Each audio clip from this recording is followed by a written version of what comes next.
ಮಂಗಳೂರು, ಕುಡ್ಲ, ಬಂದರು ನಗರ ಎಂದೇ ಹೆಸರಾದ ಮಂಗಳೂರು ನಗರವು ಅನೇಕ ವಿಶೇಷತೆಗಳಿಗೆ ಪ್ರಸಿದ್ಧಿಯನ್ನು ಪಡೆದ ಊರು. ರಾಜ್ಯದ ಕಡಲ ತೀರದ ಸ್ವರ್ಗ ಎಂದೇ ಖ್ಯಾತಿ ಪಡೆದ ಮಂಗಳೂರು ಅನೇಕ ವಸತುಗಳಿಗೆ, ವದರುಗಳಿಗೆ ಸಾಕ್ಷಿಯಾಗಿದೆ. ಮಂಗಳೂರನ್ನ ಬೆಂಗಳೂರಿನ ಸೋದರ ನಗರಿ ಎಂದು ಸಹ ಕರೆಯಲಾಗುತ್ತದೆ. ಇಲ್ಲಿನ ಸಂಸ್ಕೃತಿಗಳ, ಜನರ ಪರಂಪರೆಗಳ ಸೊಗಸಾದ ಕನಸು ಮೇಲೋಗವರನ್ನ ಇಂದಿಗೂ ಕೂಡ ಕಾಣಬಹುದು. 2000 ವರ್ಷಗಳಿಗೂ ಮಿಗಿಲಾದ ಇತಿಹಾಸವಿರುವ ಮಂಗಳೂರಿನ ಮಂಗಳಾದೇವಿಯ ಕುರಿತಾಗಿ ಒಂದಷ್ಟು ಸ್ವಾರಸ್ಯಕರ ಸಂಗತಿಗಳನ್ನು ಇಂದಿನ ಈ ವಿಡಿಯೋದಲ್ಲಿ ನೋಡೋಣ ಬನ್ನಿ.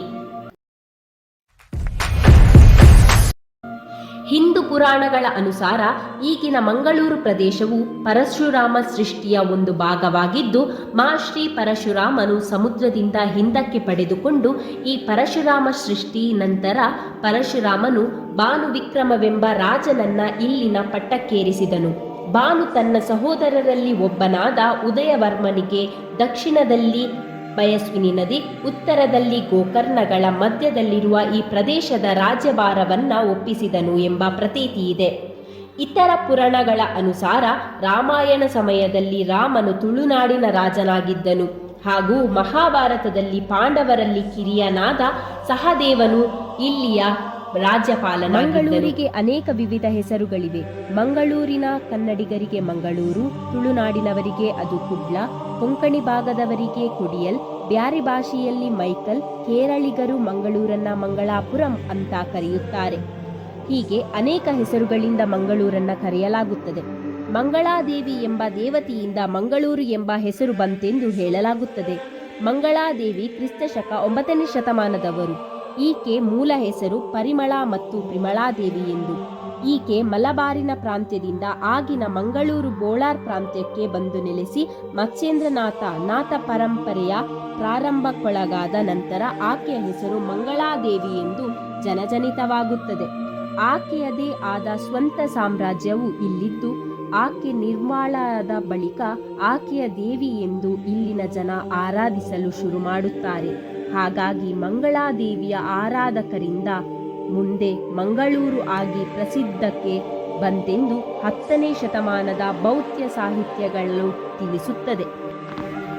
ತುಳುನಾಡಿನ 10ನೇ ಶತಮಾನದಲ್ಲಿ ಅಳುಪ ರಾಜವಂಶದ ಅತ್ಯಂತ ಪ್ರಸಿದ್ಧ ರಾಜ ಕುಂದವರ್ಮನು ಆಳುತ್ತಿದ್ದನು. ಮಂಗಳೂರು ಅವನ ಸಾಮ್ರಾಜ್ಯದ ರಾಜಧಾನಿಯಾಗಿತ್ತು. ಆ ಸಮಯದಲ್ಲಿ ನೇಪಾಳದಿಂದ ಮುಚ್ಚೇಂದ್ರನಾಥ ಮತ್ತು ಗೋರಖನಾಥ ಎಂಬ 2 ಋಷಿಗಳು ಬಂದರು. ನೇತ್ರಾವತಿ ನದಿಯನ್ನು ದಾಟಿ ಮಂಗಳಾಪುರ ತಲುಪಿದರು. ಅವರು ನದಿಯನ್ನು ದಾಟಿದ ಸ್ಥಳವು ಗೋರಖದಂಡು ಎಂದು ಕರೆಯಲ್ಪಟ್ಟಿತು. ಅವರು ನೇತ್ರಾವತಿಯ ದಡದ ಸಮೀಪದಲ್ಲಿರುವ ಸ್ಥಳವನ್ನು ಆರಿಸಿಕೊಂಡು ಒಮ್ಮೆ ಕಪಿಲ ಋಷಿಯು ಚಟುವಟಿಕೆಗಳ ಕೇಂದ್ರವಾಗಿದ್ದು, ಅಲ್ಲಿ ಅವರು ಆಶ್ರಮವಿತ್ತು ಮತ್ತು ಅದೊಂದು ದೊಡ್ಡ ಶಿಕ್ಷಣ ಕೇಂದ್ರವಾಗಿತ್ತೆಂದು ಹೇಳಿದರು. 2 ಸಂತರ ಆಗಮನವನ್ನು ತಿಳಿದ ರಾಜನು ಅವರನ್ನು ಭೇಟಿಯಾಗಲು ಬಂದನು. ತನ್ನನ್ನು ತುಳುನಾಡಿನ ರಾಜನೆಂದು ಪರಿಚಯಿಸಿಕೊಂಡ. ಅವರು ಅವರಿಗೆ ಗೌರವ ಸಲ್ಲಿಸಿದರು ಮತ್ತು ಎಲ್ಲ ಸಹಾಯ ಮತ್ತು ಪ್ರೋತ್ಸಾಹವನ್ನು ನೀಡಿದರು. ರಾಜನ ನಮ್ರತೆ ಮತ್ತು ಸದ್ಗುಣಗಳಿಂದ ಸಂತುಷ್ಟರಾದ ಅವರು ಅವನ ರಾಜ್ಯವು ಪವಿತ್ರ ಸ್ಥಳವಾಗಿದೆ ಮತ್ತು ಹಿಂದಿನ ಪವಿತ್ರ ಸಂತರು ಮತ್ತು ಋಷಿಗಳ ಚಟುವಟಿಕೆಗಳಿಂದ ಪವಿತ್ರವಾಗಿದೆ ಎಂದು ಅವರಿಗೆ ತಿಳಿಸಿದರು.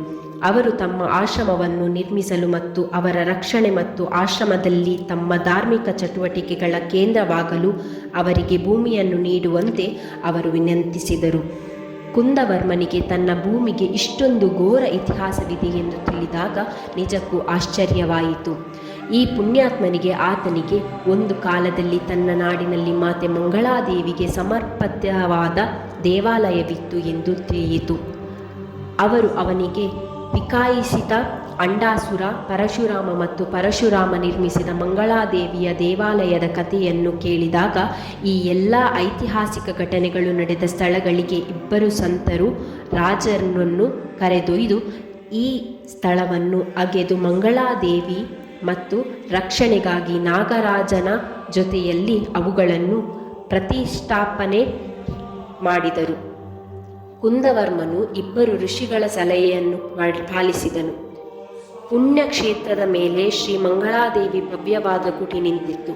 ಇಬ್ಬರು ಋಷಿಗಳು ಸ್ವತಃ ಮಾರ್ಗದರ್ಶನ ಮತ್ತು ಕೆಲಸದ ನಿರ್ವಹಣೆಯನ್ನು ಮೇಲ್ವಿಚಾರಣೆಗಳನ್ನು ಮಾಡಿದರು.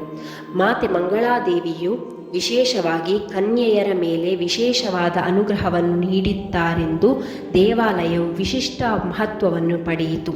ಇಂದಿಗೂ ಕದ್ರಿ ಯೋಗಿರಾಜ ಮಠದ ಮುಖ್ಯಸ್ಥರು ಕದ್ರಿ ದೇವಸ್ಥಾನದ ಉತ್ಸವದ ಮೊದಲ ದಿನದಂದು ಮಂಗಳಾದೇವಿ ದೇವಸ್ಥಾನಕ್ಕೆ ಭೇಟಿ ನೀಡುತ್ತಾರೆ ಮತ್ತು ದೇವಿಗೆ ಪ್ರಾರ್ಥನೆ ಮತ್ತು ರೇಷ್ಮೆ ಬಟ್ಟೆಯನ್ನು ನೀಡುತ್ತಾರೆ ಎಂದು ಹೇಳುತ್ತಾರೆ. ಮಂಗಳೂರು ಇಂದು ವಿವಿಧ ಸಂಸ್ಕೃತಿಗಳ ಮಿಶ್ರಣವಾಗಿ, ವಿವಿಧ ಕಲೆಗಳ, ಭಾಷೆಗಳ, ಆಚಾರಗಳ, ಪರಂಪರೆಗಳ ಸಂಗಮವಾಗಿ ವೈವಿಧ್ಯತೆಯಲ್ಲಿ ಏಕತೆ ಸಾಧಿಸಿ ಪ್ರಗತಿಯೆಡೆಗೆ ದಿನೇ ದಿನೇ ಮುನ್ನೂಗುತ್ತಿದೆ. ಇಂತಹ ಒಂದು ಉದಯೋನ್ಮುಖ ನಗರ ನಮ್ಮ ರಾಜ್ಯದಲ್ಲಿರೋದೇ ನಮಗೆ ಹೆಮ್ಮೆಯ ಸಂಗತಿ. ನೀವಿನ್ನೂ ಮಂಗಳೂರಿಗೆ ಭೇಟಿ ನೀಡಿಲ್ಲವಾದರೆ ಒಮ್ಮೆ ಸಮಯ ಮಾಡಿಕೊಂಡು ಮಂಗಳೂರಿಗೆ ಭೇಟಿ ನೀಡಿ. ಧನ್ಯವಾದಗಳು.